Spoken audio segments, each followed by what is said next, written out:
હાલો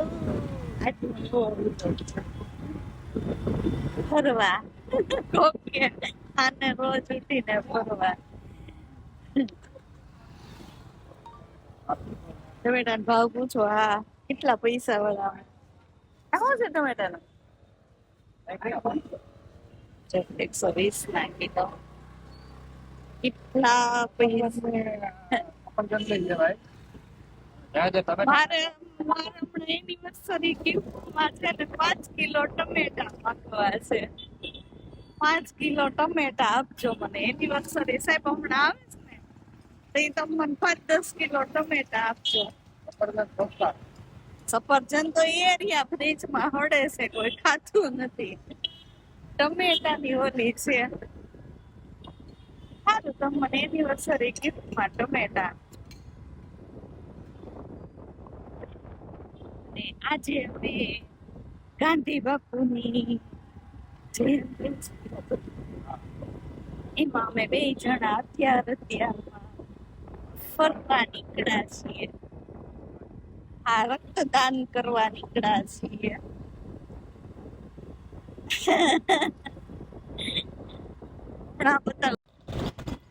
આજે છે કયો વાર છે? બુધવાર. અને આજે રજા છે, અને ઈ રજાની મને ખબર છે. ગાંધી બાપુ આજ મને રજા મળી છે. આ રજાનો બહુ સરસ લાભ ઉઠાવવાની કોશિશ કરું છું. અને હું અત્યારે ક્યાં ફરવા જાઉં છું, હાલો જોઈએ આપણે. ચપ્પલ એટલે બતાવું છું કે અહીંયા લેબની બહાર સ્ટેન્ડ છે ને, તોય બધાએ નીચે ચપ્પલ પાર્ક કરી દીધા છે. અને અહીંયા હું લોહી આપવા માટે બેઠી છું. ભાઈ છે એ લોહી લે છે, અને બહુ ઝાઝા સમય પછી લોહી આપવાનું થયું છે, એટલે થોડીક બીક લાગતી હતી. અહીંયા આ લોકો લેબમાં પહેલાં તો આપણે જે શીશીમાં આપણું લોહી રાખવાના હોય ને, એમાં આપણી સહી લે. જે તે વ્યક્તિ જે લોહી આપતી હોય ને એની સહી લે. અને પછી એક બેલ્ટ આપણા હાથમાં ફૂલ ફિટ બાંધી દે ને પછી આપણને એમ કે ફૂલ ફિટ તમારી મુઠ્ઠી રાખો. અને પછી આપણા હાથમાંથી લોહી લે છે. અહીંયા મારા હાથમાંથી 3 બોટલ લઈ લીધું. મેં એમ તો એ ભાઈને કીધું, મેં કીધું 1 બોટલમાં નહીં મેળાવે કે નહીં, 3 બોટલ તો જોશે. અને મારું લોહી છે ને એ એકદમ ઘાટું લોહી, સરસ મજાનું છે, મરૂન કલરનું. થોડીક બીક લાગતી હતી, કારણ કે ઇન્જેક્શન છે, ભલે ને આપણે વર્ષે 6 મહિને ખાતા હોય, પણ બીક તો લાગવાની જ છે.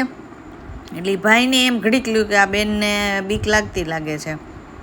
પણ આજે આ લોહી છે એ આપવું પડે એમ જ હતું. એના વગર તો ડૉક્ટર આપણને કાંઈ ટ્રીટમેન્ટ ન કરે. આ લોકોને સારું પડે એમ, મેડિકલવાળાને બધાને, કે ડૉક્ટર છે એ રિપોર્ટ કર્યા વગર કાંઈ હાથ પકડે નહીં, એટલે એ લોકોનું કામ હેલા કરે.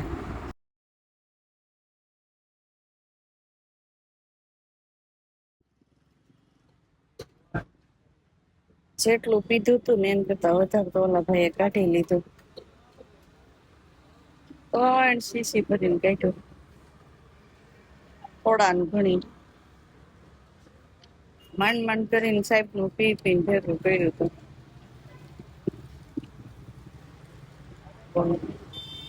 શું કરવું આ લોકોનું લેપવાળાનું? દવાખાનામાં અત્યારે ગમે દવાખાને જાય, બધે હવા ગળદી દવાખાના હાવ પેક છે. માંડ કરીને સાહેબનું લોહી પીને ભેગું કર્યું હતું. આજ બોલાય 3 બોટલ લઈ લીધી. 3 બોટલ રક્તદાન કર્યું મેં આજ ગાંધીજીના જન્મદિવસ ઉપર. સાહેબ, કેવું લાગે છે તમારું લોહી છે એ ગાંધીજીને અર્પણ કરતા તમને? ગાંધીજીને વંદન આજના દિવસે મોટી વાત છે. સાહેબનું લોહી છે એ આજે એને ગાંધીજીને અર્પણ કર્યું. 3 બોટલ. સવારમાં ફરવા નીકળી ગયા છીએ. મારે હમણાં રજા ચાલે છે, શનિવાર, રવિવાર, સોમવાર, મંગળવાર. હમણાં રજાના મૂડમાં છું. દવાખાના ભર્યા છે. એકેય દવાખાના એવા નથી કે જ્યાં જગ્યા હોય, જટવારો આવે. મોટી સમસ્યા એ છે કે દવાખાનાઓમાં જગ્યા નથી, રાહ જોવી પડે એવું છે.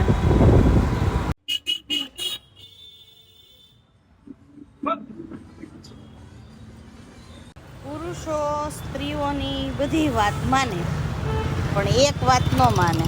કઈ જો બધુંય માને,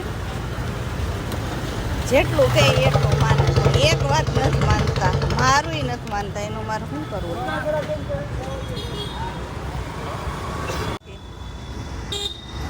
સાહેબ એમ કહે છે ગુલાબ જાંબુ ખવડાવો, હમણાં પાતળી થઈ ગઈ છે. પણ મને ગુલાબ જાંબુ ખાવાનું મન નથી. જોઈ કંઈક મન બનાવીએ, હું ખાવું. હમણાં શું છે, પાતળી થઈ ગઈ થોડી, બધા લોહી દઈ દીધું છે. એટલે એ લોહીની ભરપાઈ કરવા માટે સાહેબ મને આજે કંઈક ગળપણ ખવડાવશે. અને હવે અમે જઈ રહ્યા છીએ બીજે ફરવા, પરમાર સાહેબના દવાખાને. બીજું એ કહેવાનું હતું કે હમણાં રજાના મૂડમાં છું.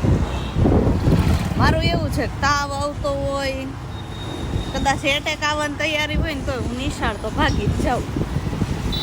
ગમે એવી તકલીફ હોય મને, હું નિશાળે જાઉં. પણ આ કોણ જાણે 2-3 દિવસથી હું રજાનો મૂડ છે ને તો જરાક કમર દુખે છે ને, તે મેં 3 દિવસની રજા લીધી. બોલો, 3 દિવસની. મને નવાઈ લાગે છે કે એટેક આવવાની તૈયારી હોય ને તો હું તો નિશાળે જ હોઉં, પણ આ કમરમાં કેમ મન થઈ ગયું ને મેં 3 દિવસની રજા લીધી છે. અને હવે હું આજે ગાંધીજીના જન્મદિવસ મનાવવા આ દવાખાનેથી ઓલા દવાખાને.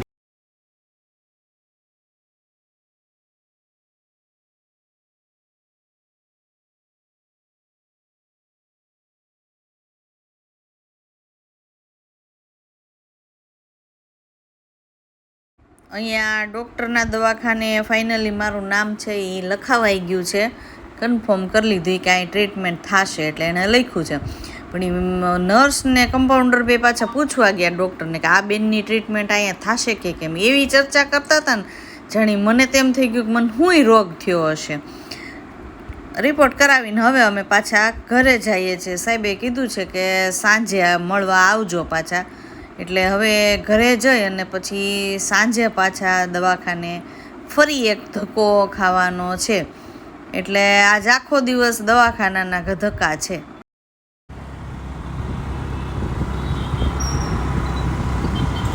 ગાંધી બાપુના જન્મદિવસમાં ગાંધી બાપુ જ દઈને આવી. નામ લખવાના 400 રૂપિયા લઈ લીધા. નાસ્તો કરી અને પાછા દવાખાને રિપોર્ટ એક બાકી રહી ગયો છે, કરાવવા જઈએ છીએ.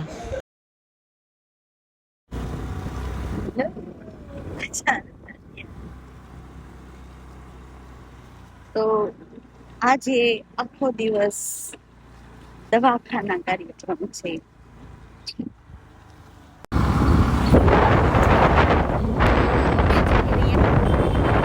આવા દર્દી કોઈએ નહીં જોયા હોય, મેકઅપ બેકઅપ કરી દવાખાને જાય. ડોક્ટરે વિચાર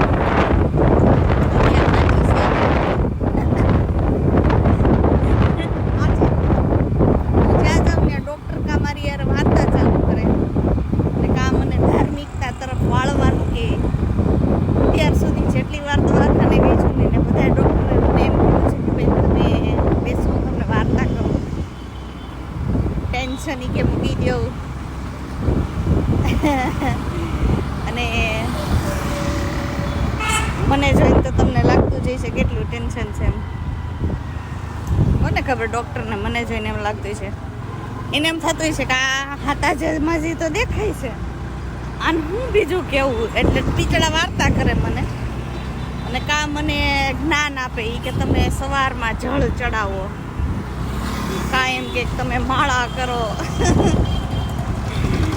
એટલે કોને ખબર હું ડૉક્ટરને લાગતો હોય, પણ આપણે તો સરસ મજાના મેકઅપ બેકઅપ કરી અને દવાખાને ડોક્ટર ને એમ થવું જોઈએ કે આ માંદી છે કે નથી.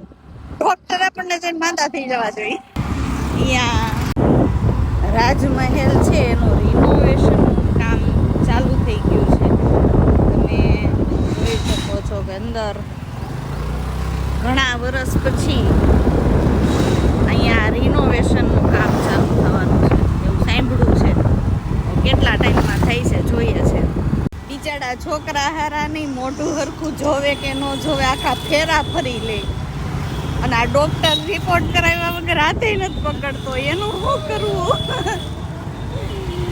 મોઢું ન જોવે એ કે હાથે ન પકડું મોઢું ન જોવું. ખાલી પેલા રિપોર્ટ કરાવો. રિપોર્ટ કર્યા વગર તો એ આપણું મોઢું ન જોવે. એ કે બેન છે ભાઈ એ નથી જવું, પેલા રિપોર્ટ કરાવી આવો. માણસ છે ને રિપોર્ટ થી ને અડધો માંદો પડી જાય. ઓલા દુખાવાથી ન માંદો પડે. મારા જેવાને તો એવું થયું, કમર મટી ગઈ અને જાતી દુખાવો થઈ ગયો એવું થયું. બધું મટી ગયું સાહેબ, બહુ નથી જવું દવાખાને. બોલો ક્યાં જવું? હજી એક રિપોર્ટ દેવાનો. 5 બોટલ લઈ ગઈ ને હજી એક રિપોર્ટ કરવાનો. એવા તો કયા રિપોર્ટ કરાવતા છે આ ડોક્ટર?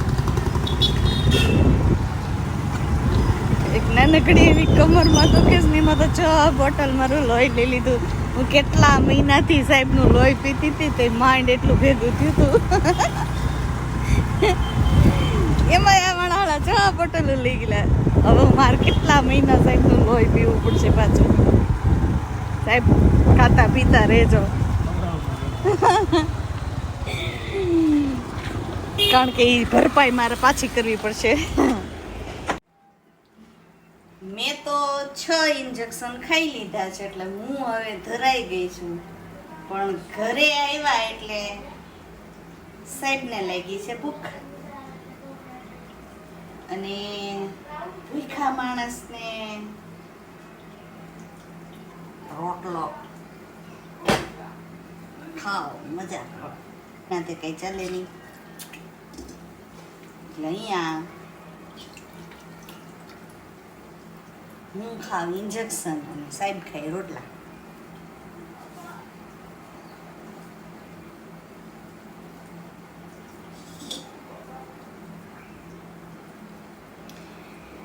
ઘણા મોઢે એવું હેવડું છે કે અમારે તો બધી રસોઈ કરતા આવડે. મારે એ એક વાતનું દુઃખ છે, ચા બનાવતા આવડતી નથી સાહેબને. શું કરવું? હા તમારી જ ફરિયાદ કરું છું. આજે જમવામાં છે રોટલી, ઢોકળીનું શાક, પૂરી અને ખીર. તો હાલો બધા જમવા.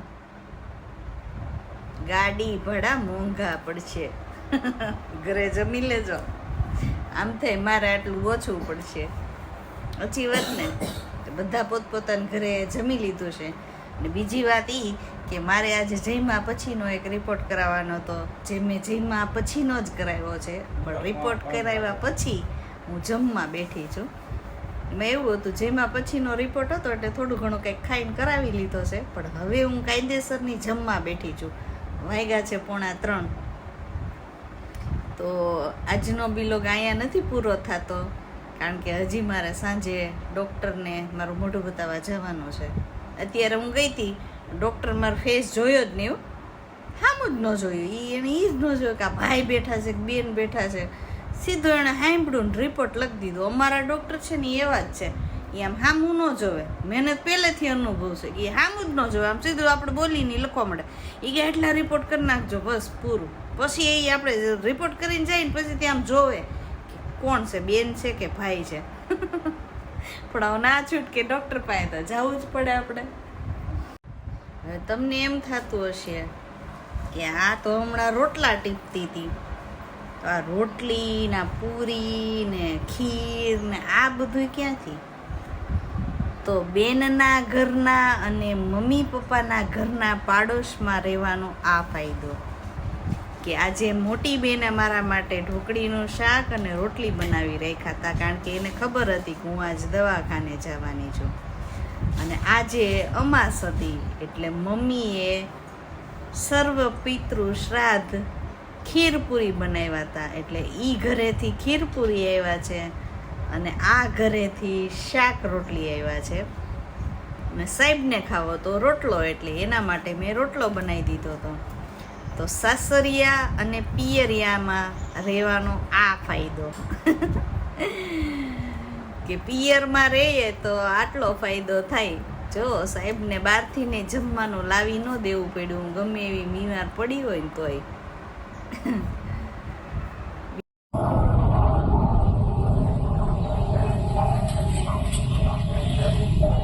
રીલ જેવું થયું. 3000 રિપોર્ટ કરાવ્યા અને આવ્યું નહીં કાંઈ. વિટામિન એ બધા રેડી છે, બીજું બધું રેડી છે. પડી ગયા પૈસા, 3000 રૂપિયા પડી ગયા, કાંઈ આવ્યું નહીં. એવું નથી ભાઈ, દવામાં કોઈ મજા નથી ને મજા જેવી કોઈ દવા નથી, એટલું યાદ રાખજો. એટલે સારા સમાચાર મારા માટે એ છે કે શરીરમાં બીજી કોઈ તકલીફ નથી. પણ તો એમને આપણે ડોક્ટરથી એમ તો કરવું પડે. આજે આખો દિવસ મેં બહુ મજા કરી છે. કાલે હું પાછી એક જગ્યાએ જવાની છું અને મેગા સિટીમાં આવવાની છું, એટલે ઈ વ્લોગ પણ તમે જોવાનું ચૂકશો નહીં. આજે બહુ મજા કરાવી. કાલ થોડુંક જ્ઞાન દિવસવાનો વિચાર છે, મોટિવેશનલ સાંભળવા માટે તૈયાર થઈ જાય. લાઈક કરજો અને શેર કરજો. ફાઇનલી આખો દિવસ હોસ્પિટલથી ઘરે ને ઘરેથી લેબમાં, લેબમાંથી ઘરે આવી દોડધામ કરીને 3-4 વાર તો લિપસ્ટિક કરવી પડી મારે, અને 3-4 હજાર રૂપિયા બગાડ્યા ને ઓલી રીલ જેવું થયું કે આવ્યું નહીં કાંઈ, પડી ગયા પૈસા. રિપોર્ટમાં કાંઈ ન આવ્યું. અને મને સવારે તો રિપોર્ટ જોઈને એમ થતું હતું કે ઓહો, એવું તો કયો રોગ લાગુ પડી ગયો હોય છે કે આ અંદર ચર્ચાઓ કરવા જાય કે આ બેનને શું થયું છે અને આ ડૉક્ટર કે કરી શકશે કે નહીં, આ રિપોર્ટ કરાવો ને ઓલા રિપોર્ટ કરાવો ને. પણ ભગવાનની દયાથી રિપોર્ટમાં કાંઈ આવ્યું નથી. આ તો હસવાની વાત છે, પણ તમને બધાની એક વાત કહું છું કે મારી બીજી એક રીલ જેવું કે દવામાં કોઈ મજા નથી અને મજા જેવી કોઈ દવા નથી. એટલે જો આજે મારા રિપોર્ટમાં કાંઈ નથી આવ્યું ને તો એનું એક કારણ કહી દઉં કે મજામાં રહ્યો. મજા જેવી કોઈ દવા નથી, ખરેખર મજા જેવી કોઈ દવા નથી. આજની રજામાં શિડ્યુલ હતું એ પ્રમાણે મેં આખો દિવસ હું એ પ્રમાણે ચાલી છું. સાથે સાથે મેં થોડીક મજા પણ કરી લીધી છે. અને તમારા શબ્દોમાં કહીએ તો ઘણીવાર એવું કોક બોલતા હોય કે આ હું ગાંડા કાઢે છે, પણ મારા જીવનનું સત્ય હું કાલે તમને કહેવા માંગુ છું. ઘણા જ એવા હશે કે જે મને જાણવા માંગતા હશે. આમ તો મારી ખુલ્લી કિતાબ જેવું છે. એક નાનકડું બાળક પણ મારો ફેસ જોઈને મારો મૂડ જાણી જાય છે, તો બીજા બધા તો જાણતા જ હોય. પણ હું એક સત્ય કહેવા માંગુ છું. અને હું કોઈ મોટિવેશનલ સ્પીકર નથી, પણ મેં જે લાઈફમાં અનુભવ્યું છે ને એ મારે કાલે કહેવાનું થાય છે. એટલે મારો આજનો વ્લોગ છે એ હું અહીંયા જ પૂરો કરું છું, પણ કાલનો વ્લોગ જોવાનું ચૂકતા નહીં.